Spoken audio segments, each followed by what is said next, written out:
រដូវរងាធ្លាក់ព្រើ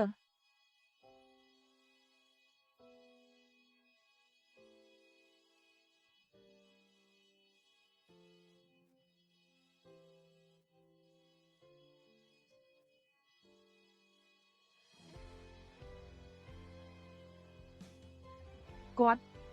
យប់ជ្រៅស្ងាត់ជ្រងំផ្លូវធំក្បត់ពួកគេមនុស្សដែលស្រឡាញ់ព្រះច័ន្ទជូនខ្ញុំមួយផ្ទាំងក្តីសុបិនឆ្ពោះទៅរកការប្រឹងនៃក្តីនឹកនាក្នុងពេលងាកក្រោយក្តីសុបិនផ្កាដែលស្រពេចស្រពើរបស់ខ្ញុំកាន់តែច្បាស់ឡើងគឺអ្នកដែលបាននិយាយបង្រៀនខ្ញុំឲ្យចេះពីការពិតក្តីសុបិនពេលវេលាដែលបាត់បង់ក្នុងដៃដូចជាយើងកំពុងអោបគ្នាចង់និយាយថាគ្មានអ្វីត្រូវខ្លាចគឺខ្ញុំដែលកំពុងរងចាំអ្នកឆ្លងកាត់ពេលវេលារាប់ពាន់ឆ្នាំ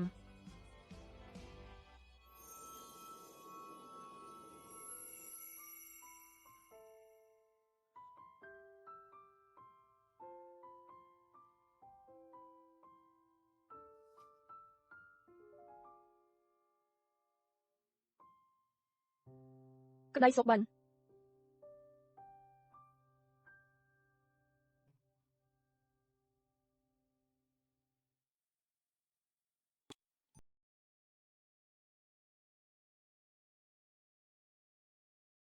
េតុអ្វីអ្នកមកទីនេះចាប់ពីពេលនេះទៅអ្នកគឺជាម្ចាស់ភោជនីយដ្ឋាននេះ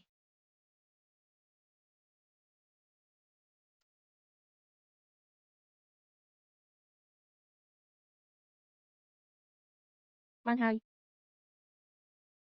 ទៅចុះ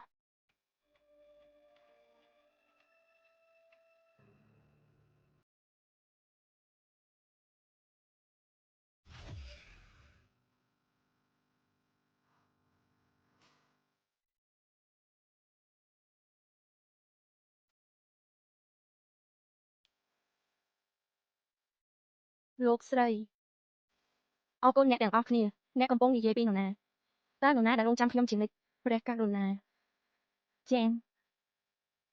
បងស្រីចាងអីចាងម៉ង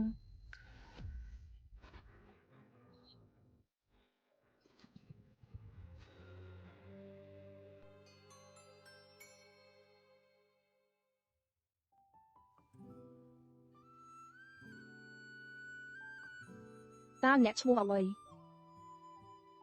តើត្រកូលចាងមែនទេ